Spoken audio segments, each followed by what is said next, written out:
जय हिंद। आप देख रहे हैं लाइव टाइम्स, आपके साथ में हूं वंदना स्रोही, मेरे साथ हैं राजेश जी। हम बात करने वाले हैं बांग्लादेश की। जी हां, बांग्लादेश की पूर्व प्रधानमंत्री शेख हसीना को आईसीटी कोर्ट ने पूरी तरीके से आप कह सकते हैं कि फांसी की सजा सुनाई है। और ये सजा क्यों हुई है इस पर हम बात करेंगे, लेकिन आरोप है कि पिछले साल जो छात्र आंदोलन हुआ था वहां सुरक्षा कर्मियों को आदेश देकर उन्होंने छात्रों की हत्याएं करवाई। ये आरोप है, लेकिन शेख हसीना इन सभी आरोपों को सिरे से खारिज कर चुकी है। अब आगे क्या होगा, बांग्लादेश किस तरीके से जल रहा है, इस पर हम बात करेंगे।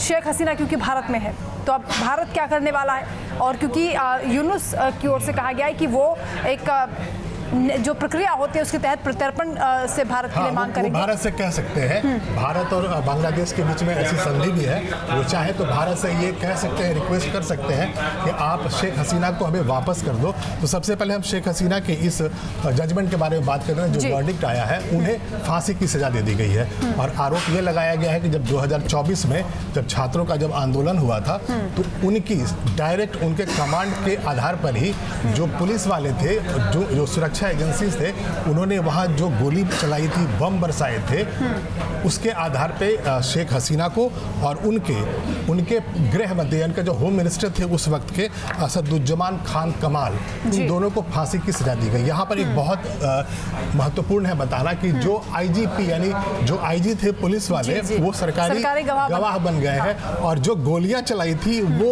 आईजी ने चलाई थी। हेलीकॉप्टर से ऊपर से वो छात्रों पर गोलियां बरसा रहे थे। तो चूंकि अप्रूवर बन गए तो सिर्फ 5 साल की सजा उन्हें मिली। आपको बता दें कि 1971 के बाद यहाँ कहा जाता है कि बांग्लादेश में सबसे बड़ी हिंसा हुई थी पिछले साल, और इस दौरान 1400 लोग मारे गए थे और बहुत से लोग घायल हुए थे। इसी को लेकर ये शेख हसीना पर मानवता के खिलाफ अपराध का ये मुकदमा चला, जिसमें पहले उन्हें दोषी करार दिया गया, उसके बाद उन्हें पूरी फांसी की सजा सुनाई गई है। लेकिन सजाए मौत को लेकर बहुत से सवाल उठाए गए हैं। शेख हसीना कह रही हैं कि वो फर्जी अदालत है, मैं उसको नहीं मानती हूँ।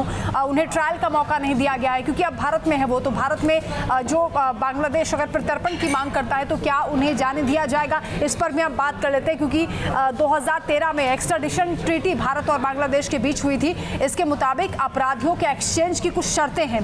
अगर अपराध दोनों देशों में अपराध माना जाता है तब वो उसको प्रत्यर्पित किया जा सकता है। इसमें कम से कम 1 साल की सजा हो, आरोपी पर अरेस्ट वारंट हो, ये तमाम शर्तें हैं। इसके साथ ही ये भी शर्त है कि जो अगर राजनीतिक किसी तरीके का मुकदमा है या फिर जो ट्रायल का मौका जो अपराधी को मिलना चाहिए वो वहाँ पर नहीं दिया गया है, यानी एक बैलेंस तरीके से एक फेयर ट्रायल नहीं हुआ है, तो भारत के पास ये मौका है कि वो इनकार कर सकता है। तो भारत सरकार को जल्दी ही रिक्वेस्ट आने वाला है बांग्लादेश की सरकार की तरफ से। और जो आप जो पॉइंट्स कह रही है ना, वहाँ पर शेख हसीना के लिए ढाल जो है वो यही दोनों बनेंगे प्रोविजंस। पहला ये कि एक राजनीतिक रूप से ये जो एक पूरा जो केस चला है, उन्हें पॉलिटिकल कॉन्स्पिरेसी करके उन्हें इस हाल में पहुंचाया गया कि उन्हें मौत की सजा दे दी गई है। दूसरा ये कि जो भी होता है जब एक्स्ट्रेडिशन ट्रीटी 2 देशों के बीच में होता है, तो ये देखा जाता है कि हाँ, दोनों देशों में ये क्राइम हुआ है या नहीं। तो यहाँ पर भारत से कोई मतलब नहीं है। इस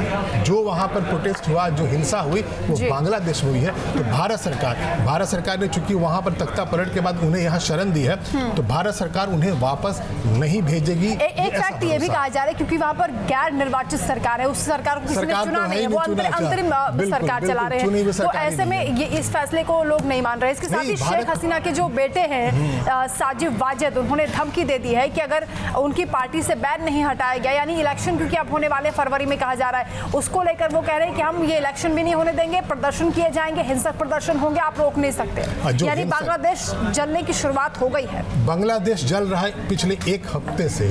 हो यूं रहा था कि जैसे ही ये पता चला बांग्लादेश की जनता को, और अवामी जो पार्टी है उनके कार्यकर्ताओं को जैसे ही ये पता चला कि 17 नवंबर को ये फैसला आने वाला है, तो पहले से पूरा माहौल बना दिया गया था कि उन्हें फांसी की ही सजा दी जाएगी। पूरा बिल्कुल स्टेज तैयार था। तो इसीलिए लगातार 24 घंटे वहाँ प्रदर्शन हो रहे थे, आगजनी हो रही थी। वहाँ पर जो वर्कर्स थे उनकी पार्टी के, वो तोड़ फोड़ मचा रहे थे। पूरा वहाँ जंगल राज बना हुआ था। और आज जब ये फैसला आ चुका है, उन्हें मौत की सजा दे दी गई है, तो जाहिर है जो आने वाले 24 घंटे हैं, 48 घंटे हैं बांग्लादेश में, बहुत सेंसिटिव रहने वाले हैं बांग्लादेश की सरकार के लिए। और वहाँ जो अभी वह अंतरिम सरकार के जो मुखिया हैं उनके लिए भी बिल्कुल, और इसीलिए वहाँ पर शूट एट साइट के भी आदेश दिए गए हैं और ये कहा गया कि अगर हिंसा होती है भीड़ कहीं पर भी तो आप तुरंत गोली चला दीजिए। ये भी आपको बता दें कि फैसला आने से पहले ढाका में क्रूड बॉम्ब ब्लास्ट हुए हैं 2 जगह पर। ये बताया जा रहा है कि कल रात भी जो सरकार की अंतरिम सरकार की सलाहकार है सैयदा रिजवाना, उनके घर के पास धमाके हुए हैं। इसके अलावा करवान बाजार में धमाका हुआ है। सुरक्षा पूरी तरीके से मुस्तैद कर दी गई है, लेकिन जिस तरीके के हालात बनते हुए नजर आ रहे हैं मुझे पाकिस्तान की याद आ रही है। इमरान खान के साथ भी वैसा ही हुआ सर। बिल्कुल ऐसा ही हुआ था। और हम जो वीडियोस पहले भी हम बना रहे थे तो हम बार बार यही कह रहे थे कि पाकिस्तान की राह पर बांग्लादेश चल रहा है। और आज जो फैसला आया है शेख हसीना के खिलाफ वो इस बात को तस्दीक करता है, कहता है, साबित करता है कि पाकिस्तान की राह पर ही बांग्लादेश चल रहा है। और इसीलिए हमने यहाँ पर बैकग्राउंड में लिख रखा है जल रहा है बांग्लादेश। हम इसीलिए कह रहे हैं कि बांग्लादेश जल रहा है। ये वही बांग्लादेश है, वंदना आपको भी याद होगा कि ये वही बांग्लादेश है जो सिर्फ 2024 के पहले यानी तख्ता पलट के पहले उसकी इकोनॉमी ग्रो कर रही थी, उसकी जीडीपी बढ़ रही थी, उसका जो कपड़ा मार्केट था दुनिया में अपनी धाक जमा रहा था। लेकिन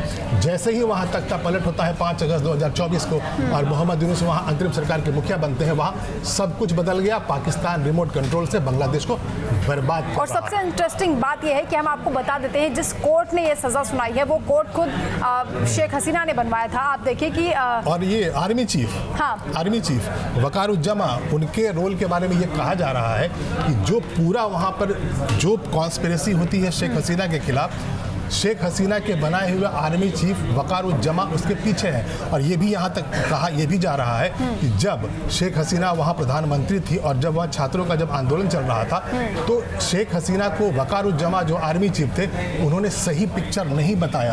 और इसीलिए छात्रों का जो आंदोलन था वक्त रहते वो कंट्रोल में नहीं आया, मामला इतना बढ़ गया। बिल्कुल, और इसीलिए तख्ता पलट हुआ। ICT के नाम से बहुत से लोग कंफ्यूज हो गए क्योंकि इसमें इंटरनेशनल क्राइम्स ट्रिब्यूनल लिखा है, कोई इंटरनेशनल कोर्ट नहीं है, ये वहाँ का एक लोकल कोर्ट है आप कह सकते हैं। ये ट्रिब्यूनल कोर्ट जिसकी स्थापना 2010 में हुई थी। 1971 में जो बांग्लादेशी मुक्ति संग्राम के दौरान जो वॉर हुआ था, जो क्राइम हुआ था, नरसंहार हुआ था, उन मामलों की जांच के लिए, उस पर कार्रवाई करने के लिए, सजा के लिए ये ट्रिब्यूनल बनाया गया। छोटा सा कोर्ट है, एक ट्रिब्यूनल बनाया गया है। और अभी कहा यह जा रहा है कि उनके लिए फेयर ट्रायल नहीं था, लेकिन अभी मौका है बांग्लादेश की पूर्व प्रधानमंत्री शेख हसीना के लिए, वो बड़े कोर्ट में जा सकती है, इंटरनेशनल कोर्ट ऑफ जस्टिस में जा सकती है। तो ये सब अभी पूरा शेख हसीना इस फैसले से बिल्कुल भी हैरान नहीं है क्योंकि उन्होंने खुद ही ये कह दिया कि उनको पहले से उम्मीद थी कि यही होगा क्योंकि राजनीतिक द्वेष के साथ ये कार्रवाई की जा रही है। एक पिछले हफ्ते उनका एक इंटरव्यू भी आया था जिसमें उन्होंने कहा कि यूनुस सरकार चरमपंथी ताकतों को बढ़ावा दे रही है, कूटनीतिक जो कदम है उनके वो नासमझी भरे हुए हैं, वो प्रदेश को किस तरीके से पूरे देश को नुकसान पहुंचा रहे हैं क्योंकि चीन के साथ उनकी करीबियां बढ़ गई हैं, पाकिस्तान के साथ बढ़ गई हैं और जिस तरीके से वहाँ पर जो पाकिस्तान के अधिकारियों का आना जाना हो रहा है, भारत के खिलाफ वो जिस तरीके की साजिश तैयार कर रहे हैं उसको लेकर भी शेख हसीना ने खुलकर बात की। देखिए, मैं तो यहाँ पर इस नज़रिए से भी देख रहा हूँ इस पूरे फैसले को। मोहम्मद यूनुस ये नहीं चाहते हैं कि बांग्लादेश वापस जाएं शेख हसीना, तो उन्होंने एक ऐसा प्लॉट तैयार कर लिया है कि अब वो कभी भी बांग्लादेश नहीं जाएंगे, उन्हें भारत में ही रहना पड़ेगा या फिर दुनिया के किसी ऐसे हिस्से में रहना पड़ेगा जहां से उनका प्रत्यर्पण ना हो पाए। क्योंकि अगर वो बांग्लादेश जाती हैं तो वहां पर फांसी की सजा, फांसी का जो तख्त है उनका इंतजार करता होगा। तो एक बहुत बड़ा प्लॉट था मोहम्मद यूनुस की तरफ से, उसमें वो सक्सेसफुल हो गए हैं और बांग्लादेश वापस जाना यानी उनका राजनीतिक भविष्य इस वक्त संकट में है। पार्टी वहां पर पूरी तरीके से बैन है, लेकिन उनके बेटे खुलकर कह रहे हैं, साजिद वाजिद, वो कह रहे हैं कि हमारी पार्टी को एक जो आपने बैन किया हुआ है वो बैन आप हटाइए इलेक्शन से पहले, नहीं तो पूरा बांग्लादेश में हम गदर मचा देंगे, हमारे जो समर्थक हैं वो हिंसक प्रदर्शन करेंगे। और आप समझिए कि इस तरीके से अगर ऐसा हो जाता है जैसी बातें यहाँ पर की जा रही हैं तो वाकई बांग्लादेश में दोबारा वो स्थिति बन सकती है जो हमने पिछले साल। हाँ, बिल्कुल हो सकता है। 2024 में जिस तरह से वहाँ तख्ता पलट हुआ तो अभी चूंकि मोहम्मद यूनुस की सरकार है और ये जो आज के बाद जो वहाँ पर जो फिर से आगजनी होगी, जो प्रोटेस्ट होगा, हो सकता है फिर से कंट्रोल के बाहर चला जाए। कहीं ऐसा ना हो कि हम फिर से एक तख्ता पलट देखें, इस बार शेख हसीना का ना हो, इस बार मोहम्मद यूनुस का हो। बिल्कुल, तो अब ये देखना होगा कि शेख हसीना को तो सजा सुना दी गई है, लेकिन अब क्या कानूनी प्रक्रिया आगे होने वाली है, यूनुस सरकार क्या करेगी और अपने बचाव में शेख हसीना क्या करने वाली है, भारत का रुख क्या होगा, इस पर नजर रहेगी। फिलहाल के लिए इतना ही। जय हिंद।